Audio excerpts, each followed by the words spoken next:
Shalom, everybody, and welcome to today's episode of AFSI Talks. Today we have with us a good friend of AFSI and many of our core constituents, Yishai Fleisher.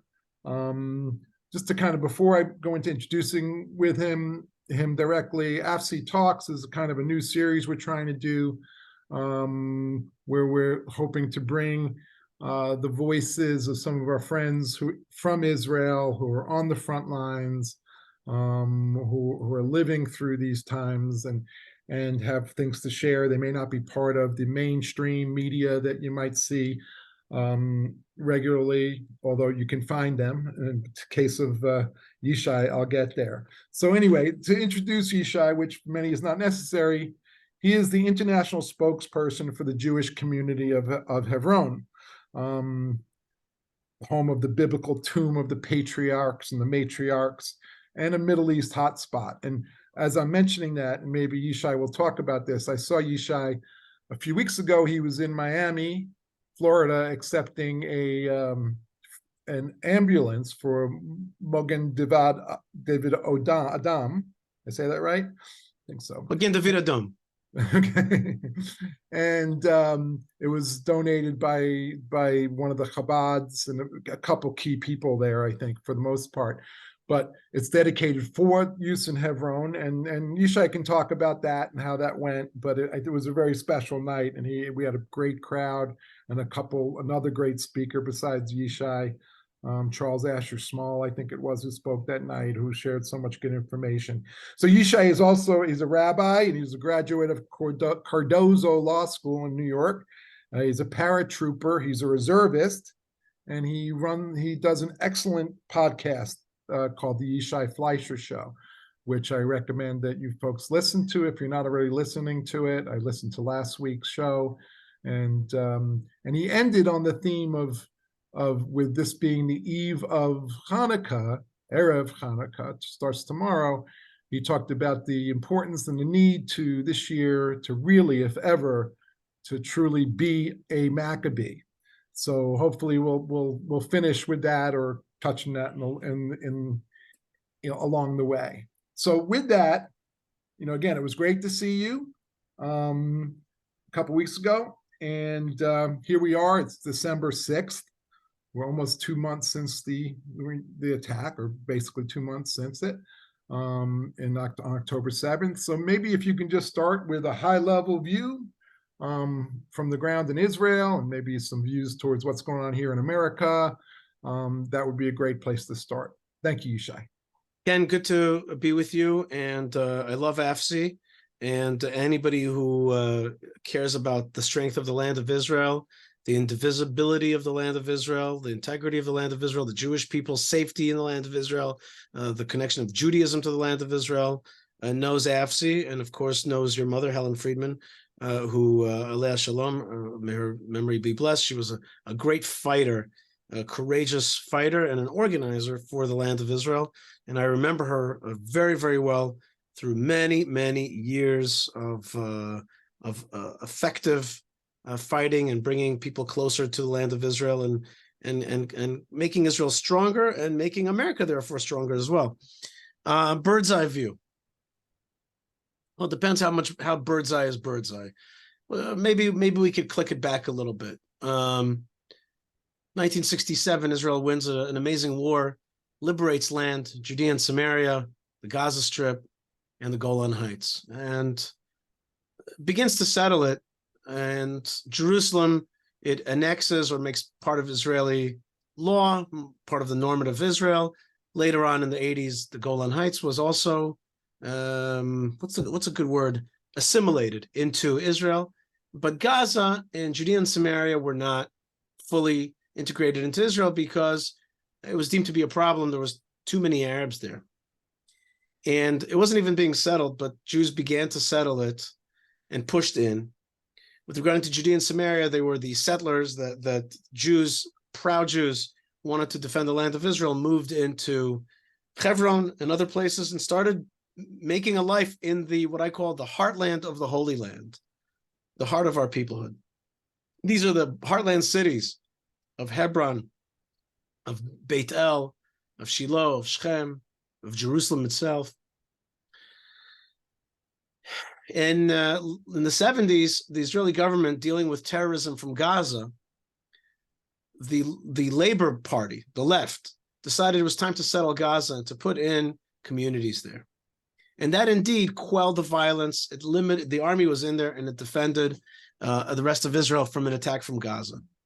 Sadly, in 2005, Arik Sharon, one step before that, sadly, in the 90s, Israel began a process of giving away land. It even started beforehand. It actually started with Menachem Begin, and what I understand is the very ill-fated beginning of the land for peace ideology by giving away the Sinai.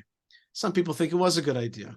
People like myself don't, because Israel shrank tremendously by 2/3, and already the idea that we should give away our land for peace, which is a very non-Middle East idea, began to take root. It took root in the 90s in the form of the Oslo process. The Oslo process was a system by which there was a creation of the Palestinian Authority. Terrorists were brought back from Tunis. They were given power, guns, and they took over areas in Judea and Samaria.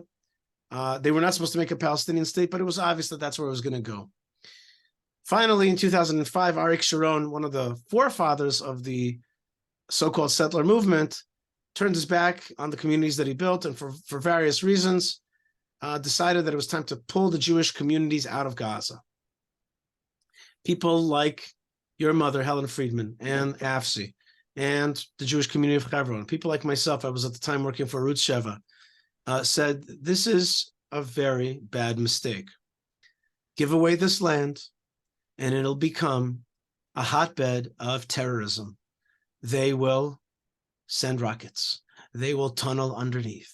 They will find all kinds of ways to create it to make that land that they have now acquired into a forward jihad base.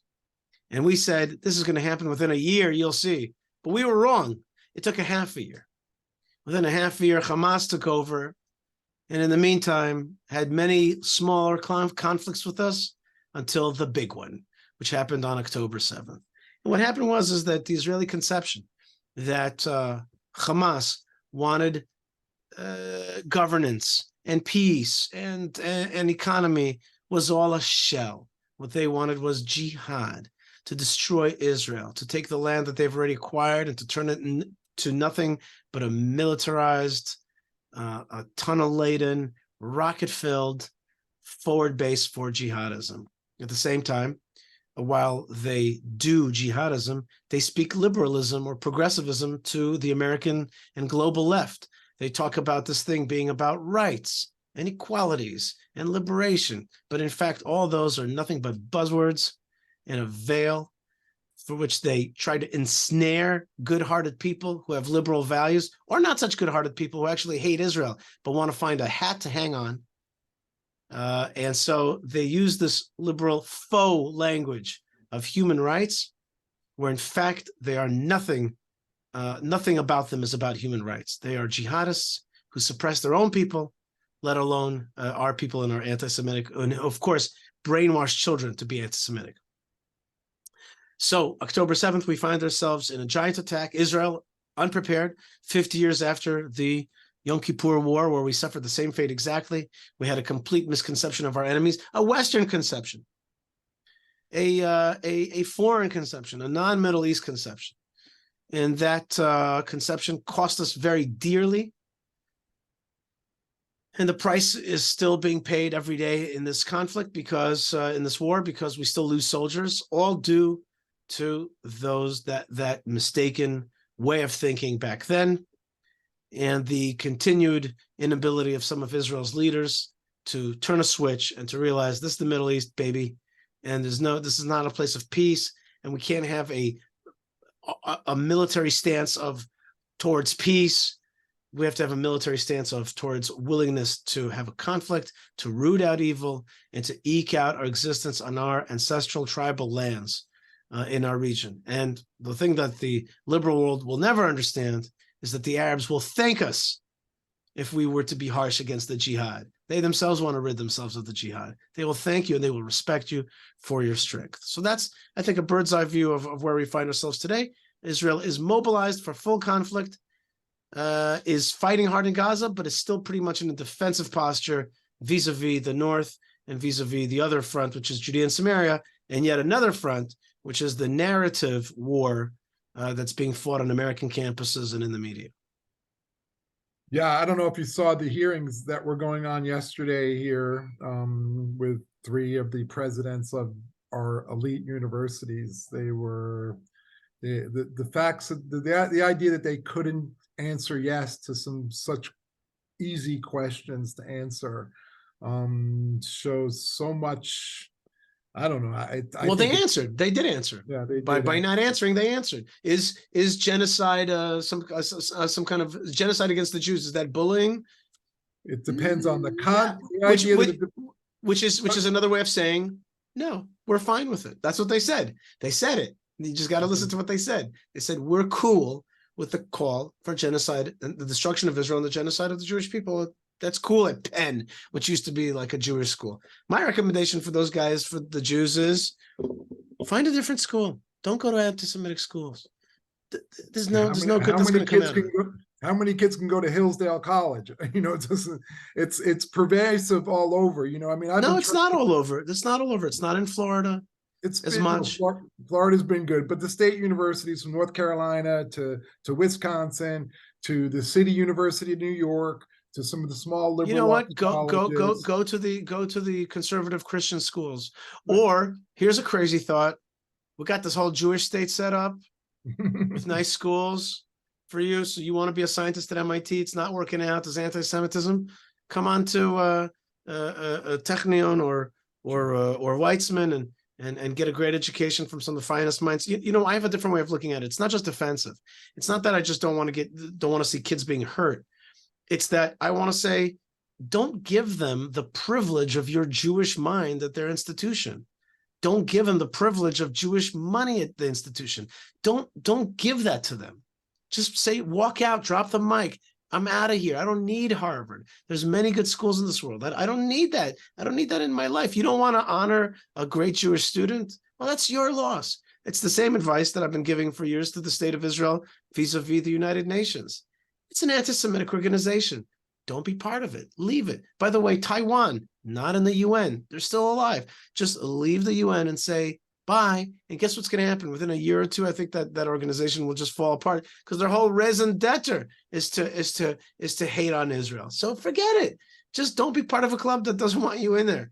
Groucho Marx says he doesn't want to be part of a club that wants him in there.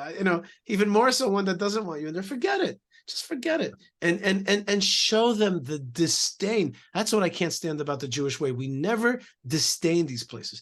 Disdain them. Just be like, I disdain you. You're nothing. Your whole thing is a sham. If you can't respect Jewish students, you don't know how to bless the Jewish people. You don't know how to respect a Jewish kid and a Jewish mind and defend a Jewish person. Then you don't deserve the privilege of having a wonderful young Jewish student at your institution. There's so many examples and it's endless, and they kind of hate the white Christian people too. They're not so keen on them. Well, okay, then. So then go. So then, that's right. Okay, they've made their stance clear. One way is to fight for justice, but sometimes fighting for justice is also, again, showing disdain and saying this is unjust. But there's other options. I'm going to take a better option. Medical school, I'll go to Einstein. I'll go to Israel, whatever it is. Show them. There's a Russian word which really is not translated into English or Hebrew, in my knowledge, which is inishtojestvo. Their nothingness, their smallness. Show them their nothingness. Show them what you think of them. You don't always have to fight for justice because there's another option. Go to a different school and then they'll know. And then they'll know through a lack of funding and lack of the blessing of a Jewish student, they'll know what they've done. Thankfully, finally, some of the big benefactors to the schools have started to take some action and said, enough. Yeah, exactly. But it's the same thing. You pull out the money, pull out the students as well. It's the same thing. Right. It's the same thing. So one thing you talked about is just a few minutes ago was about the other Arab nations celebrating Israel's strength if they acted strong, and if we do act strong and continue to. So with that, I mean, what I'm leading towards is some of the peace partners, the nations that are part of the Abraham Accords, and some of the others that may have been in queue to move on. Maybe hopefully Trump is back in office here, and that stuff can pick up. How do you see that going? And do you really think they are true, valuable friends and good, solid friends to Israel, and really want that? I do notice, you mentioned the UN. I do notice that many of these nations don't vote with Israel, but still, even after the agreements were made. So the thing that attracts Arab countries to Israel is Israeli strength. When Israel is strong economically, militarily, when it stands up to Iran, then Arab nations in the way of the Middle East respect the strength of Israel. When Israel acts like a strong Middle Eastern country, it's respected and people want to come closer to it. After 100 years of trying to destroy us, they failed and they started to sing a different path. Came President Trump, and he quashed the jihadists, stopped paying out money to them, stopped funding them, and dried them up. And he gave strength to those Arabs who wanted to move forward with normalization and with prosperity, regional prosperity. The Biden administration has returned all the funding back, and then some, has already given hundreds of billions to, if you put Biden, Obama-Biden together, they've given hundreds of billions of dollars to Iran. I think fair to say that they funded the October 7th massacre. And when Israel acts decisively, it has allies that don't love Israel because they've been reading the Torah portion of the week, or have studied Rav Kook, or believe in the vision of Ben Gurion, but they understand Israeli strength, and they understand that Israel isn't going anywhere.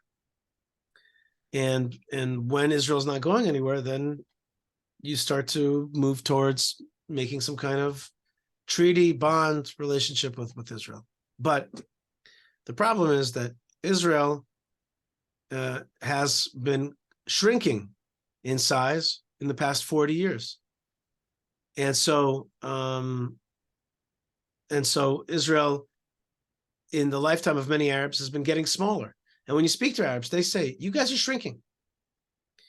And therefore, we could just wait you out. We'll keep fighting you until you shrink and you disappear. We're patient.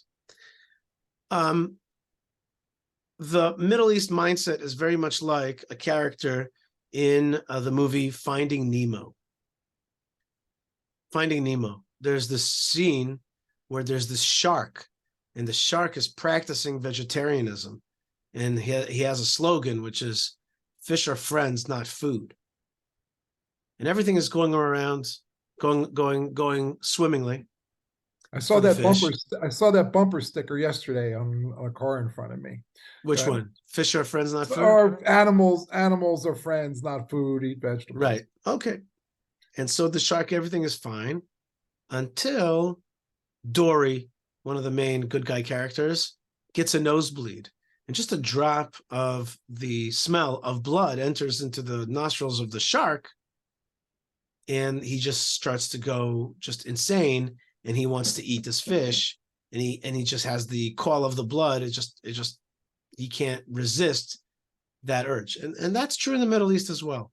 When you're strong, even though you're a little country, people are like, Israel's a friend, not food. But then when Israel bleeds and seems weak, then you can't help it. But the old narratives well up, and the old will to destroy Israel and have Islamic supremacy is the ideology that rules the day, the jihadism. So you can be non-jihadist, but when you smell blood, it suddenly comes up. And that's why 75% of Arab Gazans support Hamas, because they smell blood. And the only way to fix that is Israeli strength. Now, how do you have Israeli strength? That's a more complex question, but Israeli strength is the key to Middle East peace.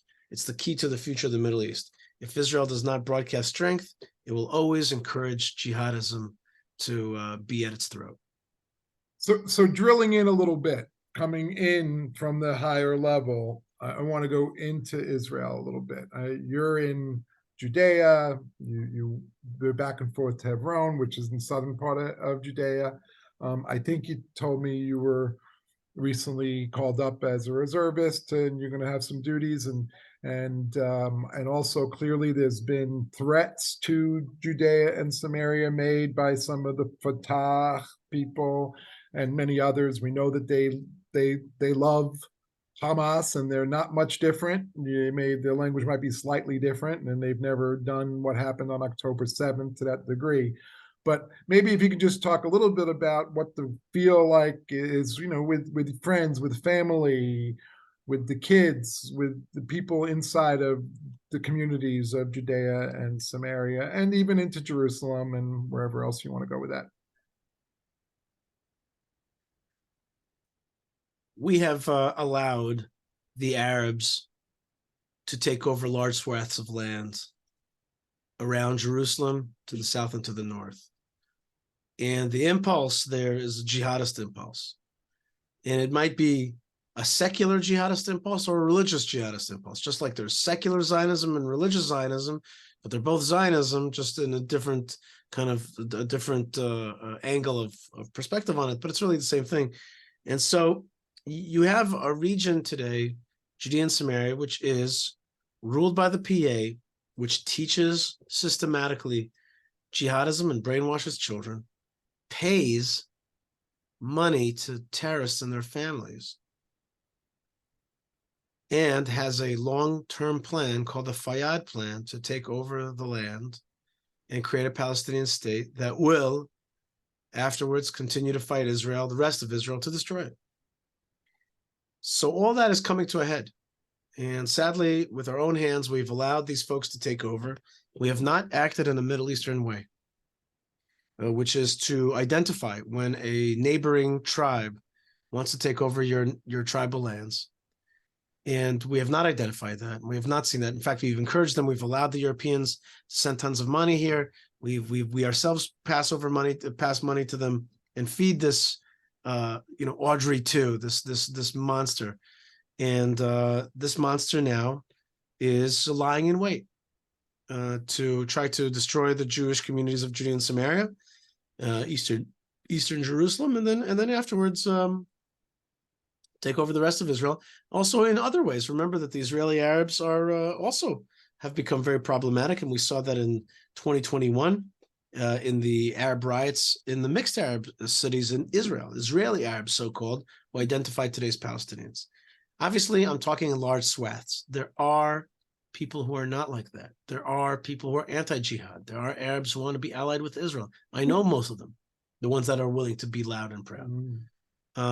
But that is not the majority atmosphere. Why? Because Israel is perceived as weak and therefore undefeatable. And therefore the long march of the jihad is something attractive to be part of. There's only one way to stop that, and that is to be harsh against the jihadists. And then afterwards you can, give opportunities for people who are anti-jihad and pro-Israel, who want to live in our land in peace and respect our tribal laws. I'm not anti-Arab, but I am anti-jihad. I'm not Islamophobic, but I am jihadophobic. And so that's something that that's what we're facing here. And it's going to take an event like this, October 7th, to start to turn the wheels to create change in the way that Israelis perceive their place in this neighborhood. So let's talk about change, and let's talk about, maybe before we kind of get closer to finishing up and get ready for Hanukkah. As Gaza, we need Hanukkah this year more than ever. We really This year Hanukkah is not the kind of light that's lit externally that we shine to the world. Look at Israel. Look at Judaism. Look at our people. Look how beautiful it is. Look what a light of God it is. That's in other years. Not this year. This year it's a shine in. I want to Giving come back to strength- that. I want to Giving finish on strength to our that. peoplehood. I want to finish on that, but I do want to quickly just touch on your view for Gaza, for the importance of continuing the actions and being showing strength there and being strong and taking out Hamas and getting back our hostages as best we can along the way. But what you envision for the future, does it look like it did pre-2005? What would be what would you like to see? What do you think can work? It really isn't very complex. The progressives, today's Hellenists, they're the ones that make things complex. They love to talk about complexities. I, as a thinker, like to reduce things to simple formulas, ones that are understandable, one that the common person can understand. I say Israel's got to have its territorial integrity. It's got to hold on to its land. And in that land, there are minorities that want to live here. The only kind of minorities that could live in Israel are ones that are pro-Israel and anti-jihad, loyal to the Jewish state of Israel. They want to live here, as we say in Yiddish, Gesundheit. And as we say in Arabic, Mabruk, or we say, Ahlan wa sahlan, welcome. That's fine. That's fine. But you have to be non-jihadist, pro-Israel. And you will receive residency. The term resident alien is literally a biblical term in Hebrew, ger toshav. And so if you are a minority and you want to live in the land and you want civil rights and you want opportunities, you will gain them as a resident of Israel and you will get all of its benefits. That's what we should do in Gaza. Jihadist folks got to go. Israel's got to be back on the beaches of Gaza. They got to go. And here's a simple formula: 0 tolerance for jihadism. Simple. Just like you should have 0 tolerance for Nazism. It's not complex.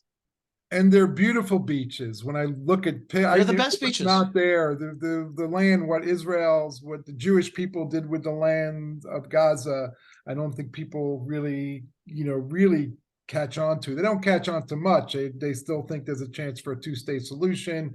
They don't understand that the PA is as bad as equals the Hamas and everything else. But anyway, we could keep going. I really enjoy our time. I would like you to finish again with a little bit more of the Maccabee message, and then we'll close up. So thanks again, and tell us about the importance this year of being a Maccabee. Ken, right now, there's a lot of pain in Israel. And today, I was feeling a little bit of depression. And everybody is. And then I said to myself, damn it, I will not give the jihadists and the Hamas what they want, which is a weaker Israel. But it wasn't so easy to kind of get out of it. It's not so easy to pick yourself up, especially when there's disappointments and people dying. And then my wife and I started decorating for Chanukah, the house. And I went down to Chabad and I bought this electric light up Chanukah. And it just started cheering me up, started giving me light. And that's what I felt. I felt that this year, the Chanukah lights is in. It's inner. It's towards us. It's giving us that strength. It's giving us the memory of history, of overcoming challenges of the past, that we can do it, that God is with us, and that we have an eternal light that cannot be ever be erased or darkened. And it's a dark moment, but we will come out of it just like we came out of the Holocaust. And it's incumbent upon every single one of us to find an arena of the fight and to struggle, to fight and to light a light and to push back. And there's a million different little ways that we could do it. We could fly to Israel and volunteer. We could put up a flag in front of our house and do it with pride, a bumper sticker on our car showing that we're courageous. Certainly, we should light the Hanukkah candles brightly and show it, outside. And then we got to find people that need strength and talk to them, give them chizuk. We got to buy wines from the land of Israel and Friday night drink the wine of the land of Israel. We have to Of course, fight on social media, but not fight the darkness all the time. Put out light, show the great things. And of course, support our soldiers, support our efforts, support American students, give them chizuk, as we say, strengthening, help them, be proud, go to those campuses if they're nearby and give them support, buy them some latkes, make a Chanukah party. Do everything you can to shake the depression and this gross anti-Semitism that's around us right now. It is conversely a time of and ironically a time of opportunity to get closer to Judaism. We could take upon ourselves one commandment, for example, women to light Shabbos candles. Just that little thing, like that or one little step. I was on a radio show in New York with Sid.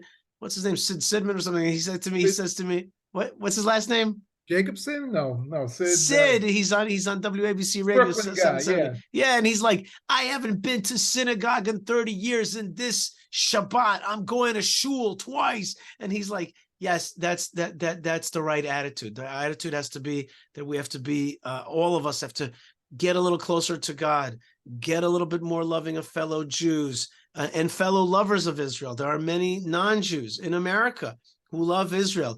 Show them support, show them support, show them that you see them. And we just have to use this opportunity. Now, I want to finish off with this thought. 1,200 people were murdered, 6,000 people injured, and there's still people dying. We have to use this moment so that their death will have purpose, so that we'll be able to say down the line, 1,200 people were murdered, and in the wake of that, Israel woke up and took this step and this step and this step, and Jews became more identified with Judaism, and there was a greater love of Israel, and it went exactly the opposite way. By the way, a similar thing happened at Pearl Harbor. Pearl Harbor, right? The Japanese thought that Americans would basically be cowed and would back out of the war. And exactly the opposite happened. Which is America was like, hey, and they got into that war, and that was a key moment for the turning of that war. And so this is the same thing. This is our Pearl Harbor here, and we have to honor the dead and give them solace by making their death valuable in the long run, so that they would have not died in vain. And they will not have given victory to the enemy. So that's what we have to do right now. Therefore, we just for them, we have to fight right now. And of course, for the future of the Jewish people. And simply put, you can never let a crisis go to waste. A crisis is a moment of great opportunity. And we have to just use everything we got right now. We all have to go crazy. We just have to go a little bit crazy and not be just sitting in our chair. We got to get out of that chair. And just be like, yeah, you made war on us. Now see how people fight. We make war right back, and do it with courage and do it with gumption. And that's Am Yisrael Chai. That's our stiff-neckedness the other way. So we got to be that Maccabee, be the Maccabee. And I want to tell you something. The Maccabees fought incredible odds. It was maybe even worse than today, I think, historically speaking. And the miracle of Chanukah is not the miracle of the candlelights. The miracle of Chanukah is that a Jewish family stood up and woke up a whole nation. And that's what I think that we're going to, in the end, honor all the people that died, that they died for a purpose to wake up this nation. Well, that was a fantastic close, a very important close to a great conversation. Strength, the opportunities at hand, the importance for an awakening. I see it happening with a lot of people doing those little things. I'm seeing people coming across who are not paying attention, but we need to see a lot more, and it can't be forgotten, and they have to keep it up. It's got to grow and not just stagnate or fade away. But with all that, I can't do any justice to trying to repeat what you said. So I just want to thank you so much again. I want to wish you and Malka and your family a wonderful Hanukkah celebration. May the light shine on all of you, and I look forward to seeing you in Israel in the not too distant future. It will be great to be with you and to see you and to spend some time together. I look forward to it. Ken, thank you very much. God bless you and your family, and God bless AFSI and all the good people who love Israel around the United States and around the world. And B'ezrat Hashem, we shall prevail with the help of God. Am Yisrael Chai.